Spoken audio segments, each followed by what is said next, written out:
माननीय सभापति महोदय, मैंने कहा था मुझे छेड़ो मत, अगर छेड़ोगे तो छोड़ूंगा नहीं। ये किसान गोलियों की बात कर रही है। इनके साथ ये दिग्विजय सिंह जी बैठे, खून से हाथ इनके सने 24 किसानों को मारा। लोग हमारी तरफ अब आदर की तरफ से नहीं देखते। लोग ये नहीं देखते कि सदन में क्या चर्चा हो रही है। मेरा आपसे हाथ जोड़कर आग्रह है, इस सदन को, इसकी पवित्रता को संरक्षण दें। माननीय सभापति महोदय, मैंने कहा था मुझे छेड़ो मत, अगर छेड़ोगे तो छोड़ूंगा नहीं। ये किसान गोलियों की बात कर रही है।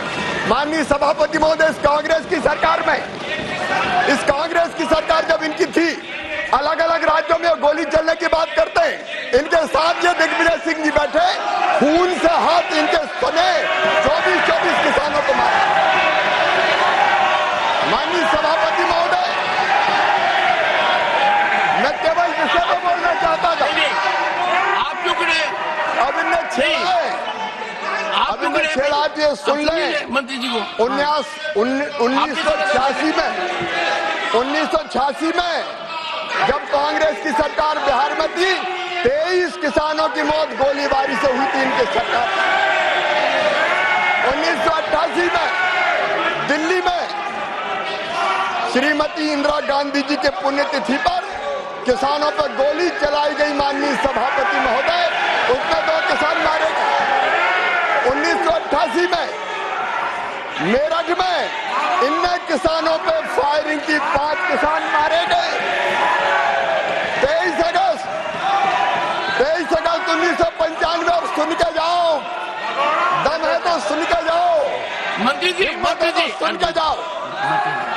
23 अगस्त 1995 हरियाणा में गोली चलाई, 6 किसान मारे गए। 12 जनवरी 1998 मुल्ताई में किसानों पर गोली चली, कांग्रेस की सरकार थी, 24 किसान मारे गए। नंदीग्राम आंध्र प्रदेश में 2010 में 2 किसान मारे गए। 8 मई मंत्री जी, माननीय सभापति जी, मैंने कहा था मैं शालीनता से बात करना चाहता हूँ। एक सेकंड बैठिए, स्थान ग्रहण कीजिए। लेकिन ये छेड़ेंगे तो मैं छोड़ूंगा नहीं। माननीय मंत्री जी, स्थान ग्रहण कीजिए, स्थान ग्रहण कीजिए। माननीय सदस्यगण, ये दुर्भाग्यपूर्ण भी है और दर्दनाक भी है। किसान वर्ग देश का सबसे महत्वपूर्ण वर्ग है। उस वर्ग के बारे में जब चर्चा हो रही है तो हर सदस्य का ये मौलिक कर्तव्य है कि वो चर्चा में गंभीरता से भाग ले।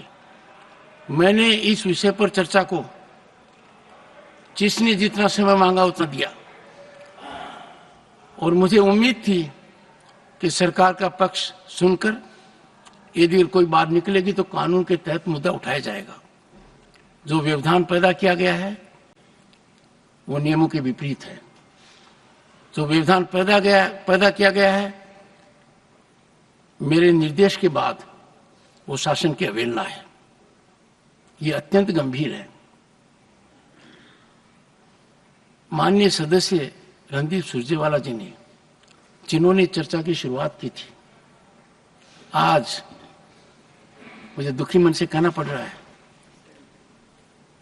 किसान के हित को तिलांजलि देते हुए, संजीदगी का परित्याग करते हुए, माननीय मंत्री जी के भाषण में अवरोध पैदा करने का जो प्रयास किया, उसका मैं खंडन करता हूं, प्रतिकार करता हूं, निंदा करता हूं। दूसरा, मैं सदन के सभी सदस्यों से आग्रह भी करूंगा, जब एक कोने से कोई व्यवधान पैदा होता है तो बिना मेरी तरफ देखे हुए, बिना आसन की व्यवस्था का इंतजार किए हुए दूसरे कोने से व्यवधान हो जाता है। इधर से कोई बोल रहा है तो उधर व्यवधान हो जाता है, उधर से कोई बोल रहा है तो इधर से भी हो जाता है। मेरा आपसे आग्रह रहेगा, सदन में चर्चा को सार्थक बनाइए, जन कल्याण के लिए बनाइए। यही हमारा उत्तरदायित्व है। लोग हमको देख रहे हैं और सदन की कार्यवाही में, गुणवत्ता में तो निरंतर कमी आ रही है। लोग हमारी तरफ अब आदर की तरफ से नहीं देखते। लोग ये नहीं देखते कि सदन में क्या चर्चा हो रही है। मेरा आपसे हाथ जोड़कर आग्रह है, इस सदन को, इसकी पवित्रता को संरक्षण दें। सर्जन बाद में होगा जब एक बार संरक्षण देंगे। For more of such videos, do like, share and subscribe to ET Now Swadesh.